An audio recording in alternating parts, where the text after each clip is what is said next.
Game changer படத்திற்கு மறைமுக red card போடப்பட்டிருப்பதாக தகவல் வெளியாக இருக்கிறது. இந்தியன் 3 படத்தை சங்கர் முடித்து தராமல் கேம் சேஞ்சர் படத்தை தமிழ்நாட்டில் வெளியிடக்கூடாது என்று திரைத்துறை கூட்டமைப்பிடம் புகார் என்பது அளிக்கப்பட்டது. ராம் சரண் நடிப்பில் சங்கர் இயக்கியிருக்கும் கேம் சேஞ்சர் படம் தமிழ்நாட்டில் வெளியாவதில் இதன் மூலம் சிக்கல் ஏற்பட்டிருக்கிறது.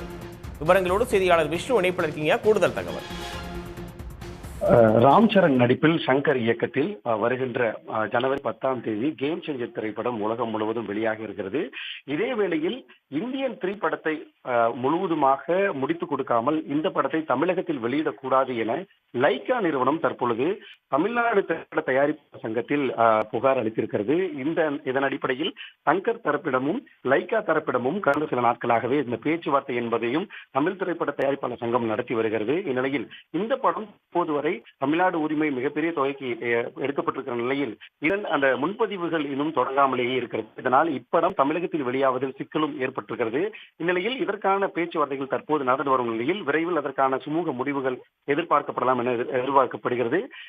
அதாவது சங்கர் இந்தியன் 2 பெரும் நஷ்டத்தை ஏற்படுத்தியிருக்கும் நிலையில் இந்தியன் 3க்காக மேலும் சில காட்சிகளை படமாக்க ஒரு தொகை கேட்டிருப்பதாகவும் அந்த தொகை ஏற்புடையதாக இல்லை என லைகா மறுத்துவிட்டதாகவும் கூறப்படுகிறது. அதன் அடிப்படையில் இந்தியன் 3ஐ முடித்துக் கொடுக்காமல் கேம் சேஞ்சர் திரைப்படத்தை தமிழகத்தில் வெளியிடக்கூடாது என லைகா நிறுவனம் தற்பொழுது புகார் எழுப்பியிருக்கிறது. அதன் அடிப்படையில் தொடர்ந்து பேச்சுவார்த்தை என்பதும் நடத்தப்பட்டு வருகிறது.